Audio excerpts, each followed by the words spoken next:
Ruffles, ruffles, and more ruffles was the theme for this cake, along with a side of like drapery, mixed metals, and fuchsia. My client described herself as perfectly imperfect, and she wanted a cake that would reflect the same feeling going into her 29th year. She chose fuchsia as the color because she's creative, bold, and celebrating her individuality, which is everything that fuchsia symbolizes, and she wanted to really lean into that individuality. So instead of doing my regular base ruffle pattern, she wanted it to be scalloped, which I think is so fun. So I went ahead and did 2 layers, and then I filled in the little gaps so that the third layer of ruffles would have something to sit on. She let me know that if at least half the cake wasn't draped in ruffles, she would be very disappointed. So I decided to do 5 layers of ruffles going up the side of the cake. I really enjoyed doing this because the first 4 layers didn't really matter as much because that 5th layer was going to be on top covering any imperfections. But something she specifically requested was having 0 coils on the cake, okay? So she didn't want a coil border to close up the seam of the ruffles. So I instead decided to do a scalloped border, which kind of acted like a 6th layer of ruffles, which I like. And then finally, to close up that seam, I did a beaded buttercream border, which I really like. I think this turned out super cute. However, this is real-time piping, and the beaded buttercream takes so freaking long. Probably won't be doing this again anytime soon. And now for the top half of the cake. Okay, so she wanted it to feel like ribbons and threads had just been loosely draped over the top of the cake. I've said it once, I've said it 10 times, I'll say it again. Making messy things look beautiful and intentional is really difficult. And it's a skill.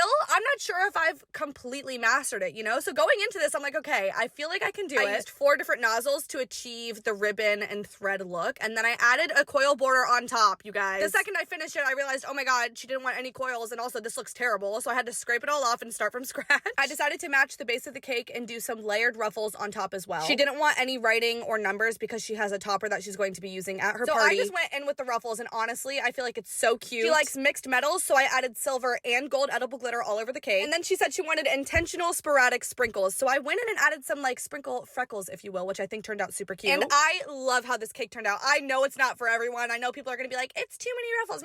Order your own cake then, okay? I loved it. My client loved it. Tears were shed. Hugs were exchanged. Really proud of this one. I hope you like it. I hope you have a good day. Okay, love you. Bye.